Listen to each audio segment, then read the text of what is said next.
Olá, meus amigos. Hoje nós vamos conhecer a história de um brasileirinho. É uma história que eu diria que é diferente de todas as que nós conhecemos até agora.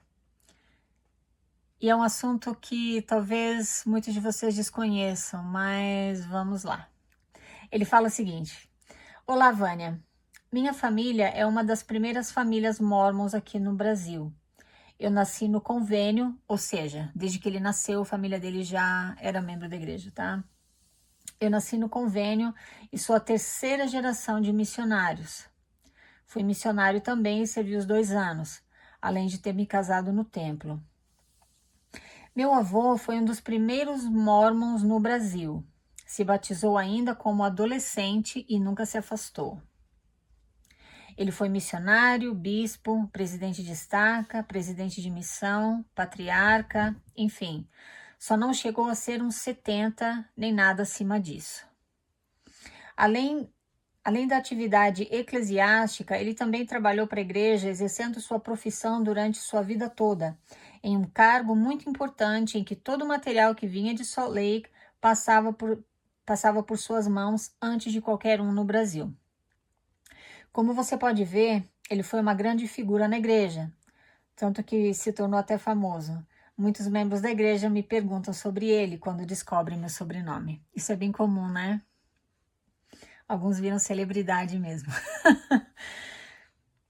Ele é a pessoa que mais conhece sobre a igreja que eu conheço. Aliás, ele me explicou muitas coisas sobre a relação da igreja com a maçonaria, segredos e até podres da igreja, antes mesmo de eu pesquisar por conta própria. Apesar de tudo isso, o avô dele nunca se afastou, tá? Mesmo eu tendo me afastado e dito abertamente que não acreditava nas coisas da igreja, e isso ter causado tanto drama, brigas e desentendimentos, minha família nunca deixou de estar reunida e de me convidar para estar com eles. O convívio com pessoas que têm a fé tão fervorosa no evangelho é interessante, pois eu testemunho ao vivo as coisas que eu ouço em tantos podcasts e canais de ex-mormons que eu acompanho. Vamos ao fato. Há pouco tempo estávamos reunidos na casa dos meus pais, conversando sobre o coronavírus e como ele era perigoso para os idosos. Quando meu avô falou: Eu não tenho medo de morrer, afinal eu já vivi tanto que quando chegar a minha hora vai estar tudo bem. Então a minha mãe falou: É que você já sabe que vai para o céu, pai, claro que vai estar tudo bem. Então ele disse: Será que eu vou para o céu mesmo? O avô dele, tá? E ela, a mãe desse rapaz da história aqui. Claro que vai, você sabe que vai. Então eu virei para ele e falei: Essa certeza quem tem é só quem recebe o chamado e eleição. Quer dizer que você recebeu, é? Chamado e eleição, tá? E ele respondeu sorrindo e com um olhar um pouco desconfiado. Mesmo se eu tivesse recebido, eu não contaria para você. E riu. Até aí eu achava que estávamos todos brincando, mas então meu pai me chamou pelo nome e acenou continuamente de forma positiva com a cabeça, ou seja, né, fazendo assim, tipo confirmando. Mas eu não tinha entendido ainda, quando ele reforçou, sobre seu avô ter recebido o chamado em eleição. A minha mãe repreendeu meu pai e disse: Não podemos falar nada a respeito disso, pare já com isso. Eu fiquei imaginando a cena, né, conforme eu estava lendo a história. E meu pai ficou quieto. Eu fiquei chocado. Em algum momento, meu próprio avô teria recebido o chamado e eleição, e esse tempo todo eu não fazia ideia. Eu achava que somente os membros do alto escalão tinham a chance de receber isso. Foi então que eu percebi. É claro, meu avô era do alto escalão. Ele presenciou gerações de acontecimentos chocantes dentro da igreja e sabia de muita coisa. E a igreja precisava manter ele lá. Então, por isso, o chamado e eleição. Mas eu não podia parar por aí. Eu tinha que saber como meu pai, genro dele, sabia disso. Porque se era algo que ele tinha demonstrado que não contaria nem para o próprio neto, como meu pai sabia? Então, quando eu estava sozinho com meu pai, eu perguntei: Como você sabe do chamado de eleição do vô? Meu pai me disse que quando minha avó faleceu, o meu avô estava desolado. Em um momento de profunda tristeza, ele disse para meu pai e minha mãe que sabia que ele iria encontrar minha avó novamente, principalmente porque eles, o avô dele e a avó dele, tinham recebido o chamado e eleição de um apóstolo. Pois é, meu avô recebeu essa, ele coloca entre aspas, honraria de um apóstolo.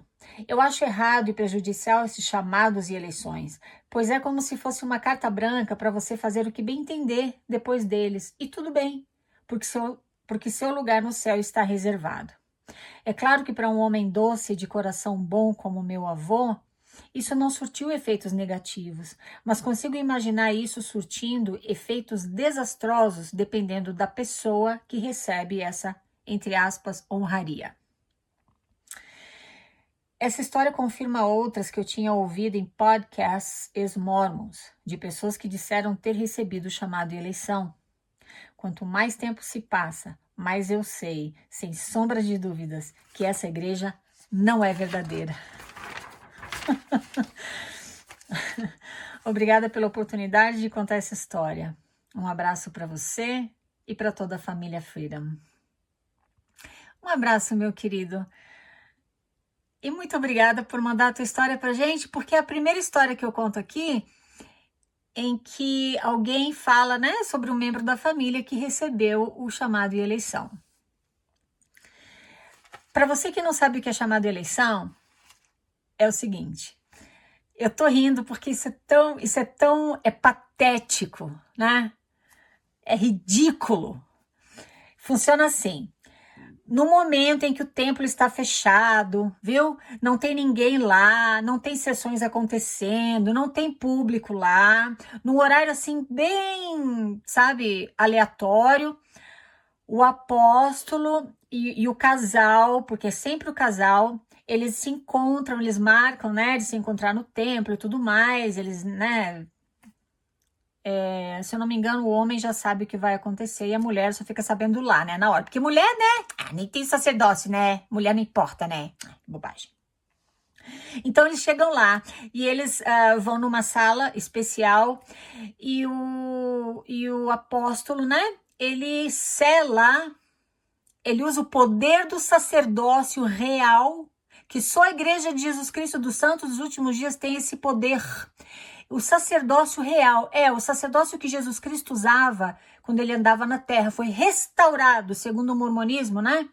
Foi restaurado só para a Igreja de Jesus Cristo dos Santos dos Últimos Dias. Então o apóstolo sela, ele coloca as mãos sobre a cabeça do homem, ele sela a exaltação dele sobre a cabeça dele. Só tem uma coisa que vai fazer com que ele perca a própria exaltação: se ele cometer assassinato ou se afastar da igreja, porque ele é tido como negando o Espírito Santo. Duas coisas: assassinato ou se afastar da igreja, apostatar. Perdeu a exaltação. E vai para as trevas exteriores, não vai para o reino celestial mormon, não, querido. Não, vai para as trevas exteriores junto com os apóstatas, né? Inclusive, nessa ocasião, a esposa, ela dá uma bênção do sacerdócio no marido dela. Querido, pode pular. Mas como que a mulher tá falando bobagem, né? Mulher nem tem sacerdócio na igreja, né? Tu não conhece a tua igreja, assim como eu não conhecia a igreja que eu frequentei por 35 anos. Eu só vim conhecer a igreja aqui, depois de 35 anos sendo enganada e ludibriada. A mulher no templo, ela tem um sacerdócio. Bom, para começar, né, quando você vai lá no templo, a mulher, né, te dá um novo nome, ela fala tendo poder e autoridade, uma coisa assim, né? Não precisa do sacerdócio para realizar as ordenanças no templo? Como é que as mulheres realizam no lado das mulheres? Elas dão um novo nome, elas fazem a iniciatória, né? Não é pelo poder do sacerdócio? Confuso, né? Pois é, a tua igreja é toda confusa desde a fundação. Tudo uma confusão, né? Não faz sentido não, viu? Mas a mulher, ela coloca lá, ela impõe as mãos sobre a cabeça do marido, ela dá uma bênção no marido. O apóstolo sela a exaltação dele sela a exaltação do homem na cabeça dele pela imposição das mãos. O homem sela a exaltação. Eu acho que é o homem, né? Ai, agora não lembro se é o homem. Não, acho que o homem só dá uma bênção na esposa e a esposa dá uma bênção no marido, mas os dois recebem o chamado de eleição. Eu falo mais sobre esse assunto, tá? Num outro vídeo que eu fiz há bastante tempo atrás. Acho que eu fiz há uns 2 anos, tá? Mas se você fuçar aí no canal, você vai encontrar. Eu acho que o título tem essa expressão, chamado e eleição, onde eu conto a experiência que eu escutei de um outro líder da igreja aqui. Ele também não era 70 não, tá, querido? Você que mandou a história para nós.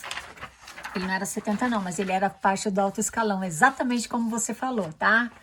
E ele recebeu o chamado de eleição e ele foi pesquisar a história da igreja. Não, você não pode pesquisar, querido, não.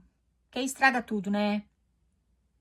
Se você tiver um senso crítico apurado e coragem e integridade moral, quando você conhece a história da tua igreja pelo que ela realmente é, com todo respeito, você sai, você fala e você excomunga ela resignando, tá? E esse homem que eu tô te comentando agora, que eu escutei podcast, ele conta detalhes sobre o chamado e eleição. E ele apostatou da igreja e falou, tô fora, isso é ó, coisa de maluco. Não é coisa de maluco não, é coisa de gente esperta.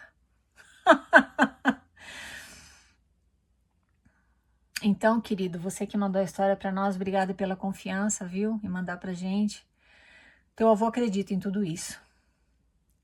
Deixa acreditar, né? Você disse que ele precisa ser dessa crença e dessa fé que ele precisa para acordar todos os dias de manhã e seguir a vida dele e acreditar que ele vai encontrar com a esposa dele depois da morte, vão ser felizes para sempre no reino celestial mormon.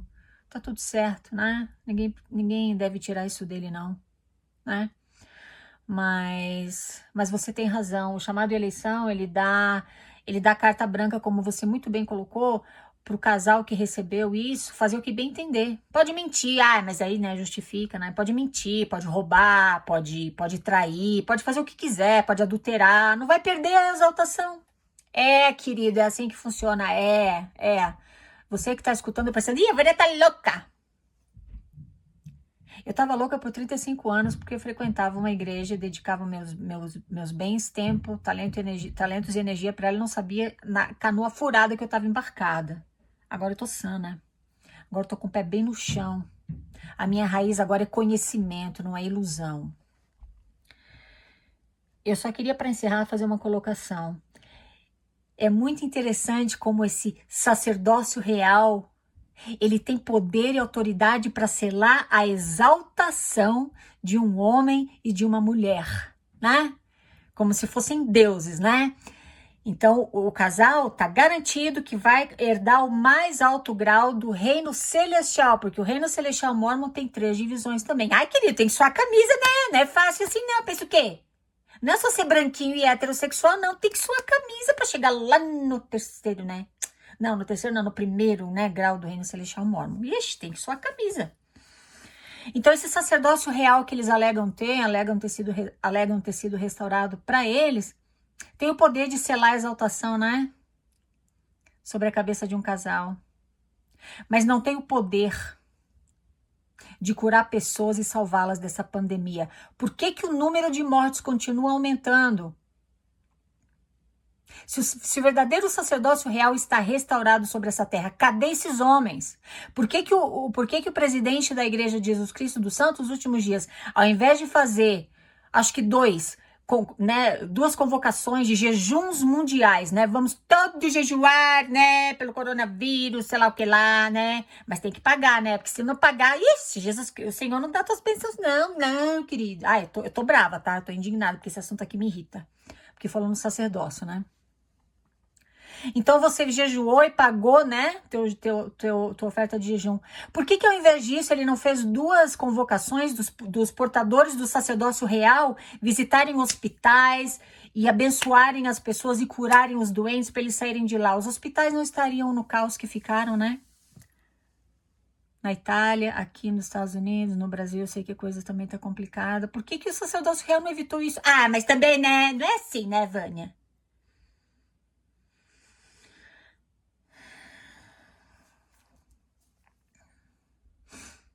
Fica aí para você pensar. Conhecimento é poder.